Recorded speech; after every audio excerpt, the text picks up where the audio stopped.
Hello Libra, Sun, Moon, Rising, and Venus signs. Sana po nasa mabuti kayong kalagayan. My name is Susie, and welcome back po sa Star Tarot. Ito po ang inyong weekly reading for September 3 to 9. Maraming salamat po sa inyong suporta sa ating channel. Kung bago po kayo rito, welcome po. Welcome na welcome kayo sa ating channel. At kung hindi pa kayo nakakapag-subscribe, subscribe na po kayo para updated kayo sa mga readings. And general reading po ito, kaya hindi ito resonate sa lahat. Kunin nyo lang kung ano ang sasakto sa inyong sitwasyon.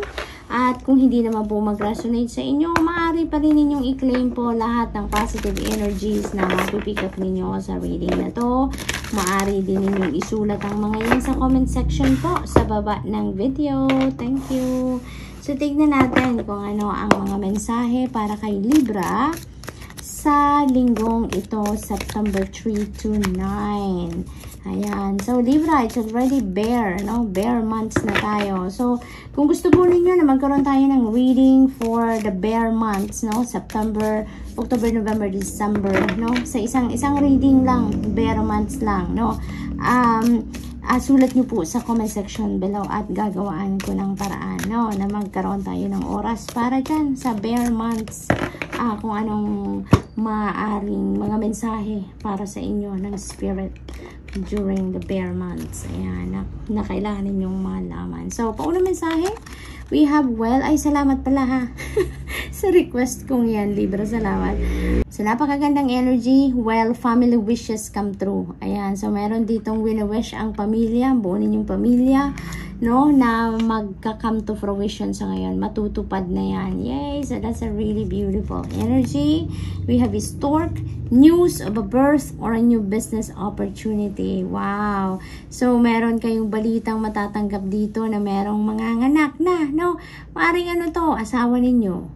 Maaring kamag-anak ninyo, kaibigan, close friend ninyo, maaring gano'n. It could be anyone na close to you, no, na mababalitaan ninyo na nanganak na or manganganak na, or maaari din na meron kayong balita dito of a new business opportunity na maaring ino-offer sa inyo, no?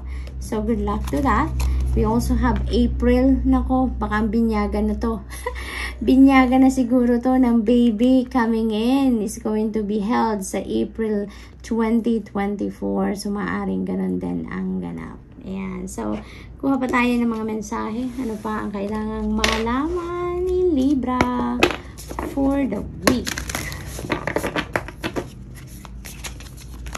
We have stillness. Ayan. So, stillness. Maaring kailangan ng magpahinga ni Libra. Maaring kailangan nyo lang magmuni-muni, mag-reflect, mag-isip-isip. Kasi maaring kailangan ninyong, malinawan din ang inyong isipan, makapagpahinga kayo. Kasi maaring exhausted na din kayo. Maaring lagi kayong pagod, lagi kayong busy.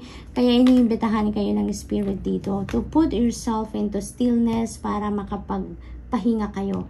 At nang sa gayon, makapag-isip-isip din kayo, makapag-muni-muni kayo at ma-realize ninyo ang mga bagay-bagay na kailangan ninyong gawin, ano yung mga hindi kailangan gawin, diba? Anong mga nagpapagulo na lang sa isipan ninyo. You can go through your thoughts, your feelings, and emotions, yung mga ganon. So, what else, Libra? We have courage. Ayan. So, maaaring yung business opportunity na to ay maaaring i-grab ninyo ang opportunity na yan. But, you may need to, have your courage and inner strength activated. Kasi siguro, nagdadalawang isip ang iba sa inyo dito, Libra, if you are going to take that opportunity or not. No? But, you know what? Don't worry, Libra. Because yung mga opportunity na yan, kumakatok lang yan sa atin if they are meant for us. Okay? Kung hindi yan para sa atin, if it's not for our highest good, hindi yan lalapit sa atin. Okay? It's all up to you to decide on that. No? Kung ano ang sa tingin ninyo kung handa kayo or hindi. But anyways, ang sinasabi ng mensahe na to, na your courage and inner strength will be activated around this time, no? In support sa'yo ng spirit and the rest of your spirit team, no? Para kung naman ang sitwasyon na kailangan ninyo ng tibay ng dibdib, no? Handa ka para dyan, okay? delight. Wow. So, this is going to be a fun week, no? For you. Maaring ganon. Maaring yung pagpapahinga ninyo na ito, maaring papasyal. Magkakaroon kayo ng pagkakataon dito para makapamasyal, makapag-spend time outdoors, in nature, yung ganon. And you're gonna have fun. Libra, yan ang invitation din sa inyo with the delight card. Have fun. So, we also have grieving. Ayan. So, iba sa inyo nag-grieve dito. Maaring, yung yung grieving na siguro may nawalang mahal sa buhay ninyo recently, no? Maaring gano'n. Or maari din na meron kayong mahal sa buhay na nawala na sa buhay ninyo, na kahit matagal na, no? But maybe until now, you're still grieving. Maaring gano'n, no? So, maari din na meron kayong mahal sa buhay na nag-pass on the other side that is trying to connect with you around this time, Libra, no? So, maaaring ganun din ang sitwasyon dyan. So, what else? We have freedom. Ayan. So, napakaganda nito. This is victory for you. Kasi maaaring you are breaking away dito from something, no? Na nag-restrict sa buhay ninyo. Maaaring ang iba sa inyo dito nanggagaling sa isang relationship or trabaho wherein wala kayong freedom to be you, no? Wala kayong kapangyarihan na or lakas ng loob na maging kayo, na ipahayag ninyo or gawin ninyo kung anong gusto ninyo. Yung restricted energy talaga, no? Yung wala kayong kalayaan, no? Na gawin ang gusto ninyong gawin. So, it feels like to me that ngayon, you're going to break away from that. You are reclaiming your freedom. You are reclaiming your independence, kumbaga, no? So, that is really beautiful, Libra. What else? We have protection. There may be some, events dito sa buhay ninyo where you need to protect yourself, no? Maybe, also, this is, a protection of your dreams, no? Protection of your plans, maari din ganon. So, kailangang bantayan ninyo yan kasi maaring merong mga low vibration people around you, no? Na nagta-timing lang, na huwag kayong magkikwento ng mga pangarap ninyo, plano ninyo, strategies ninyo, because baka masabotage kayo ng ibang tao dyan, no? So, tignan natin kung ano pa ang ganap. Ano pa ang mga mensahe para kay Libra for the week.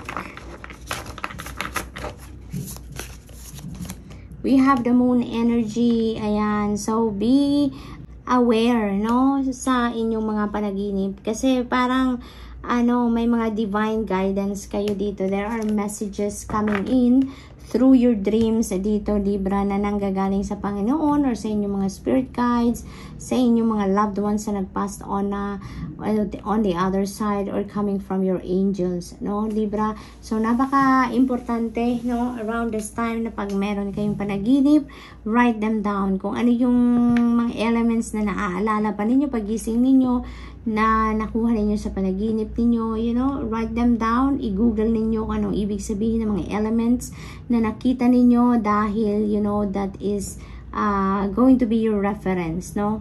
Magagamit ninyo yan as reference doon sa mga pagdedesisyon ninyo. Magagamit ninyo yan as gabay, no? Yun, so, be aware as well sa mga mensahe, intuitive messages na nabipick up ninyo through your intuition, because talagang siguro kailangan ninyo ng gabay ngayon. Kailangan ninyo ng enlightenment.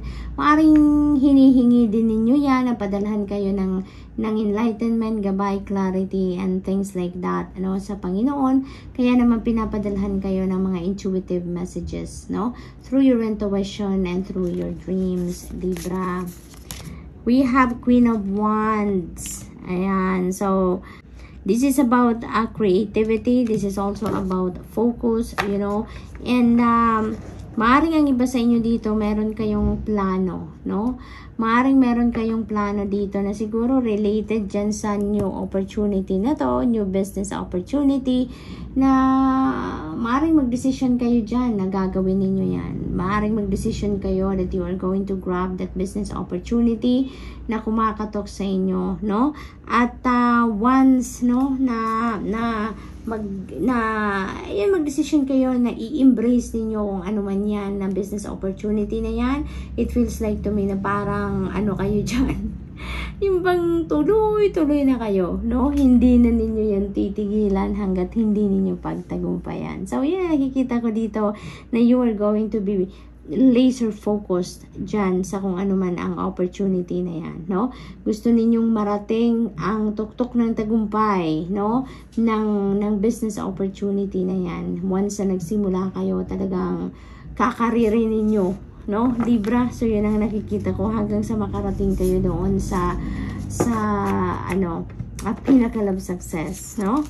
So, we also have Knight of Pentacles. Ayan. So, talaga naman, you know, kung ano yung gagawin ninyo dito, kung ano ang pagpupursigihan ninyo dito, no?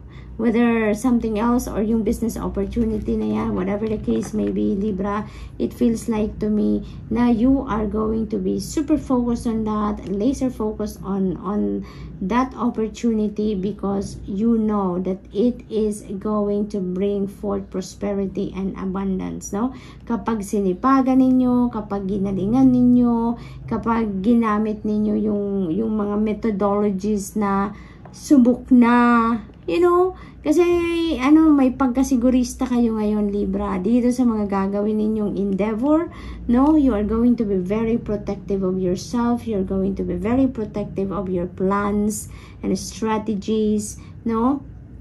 Pag-iingatan nyo talaga yan, kaya talagang maniniguro kayo dito na lahat ay safe, lahat ay talagang kalkulado ninyo, yung mga ganon. So, this is really beautiful, no? Minsan, kailangan talaga natin i-practice ang pagkasigurista natin because, you know, lalong-lalo na kung yan ay linked sa ating mga pangarap, diba? Talagang pag-iingatan mo yan. And that is what you're going to do. So, Libra, good luck. And that's all I have for you for the week. I hope nakatulong ang mga mensaheng ito in some way. Thank you for watching. Love and light. Namaste.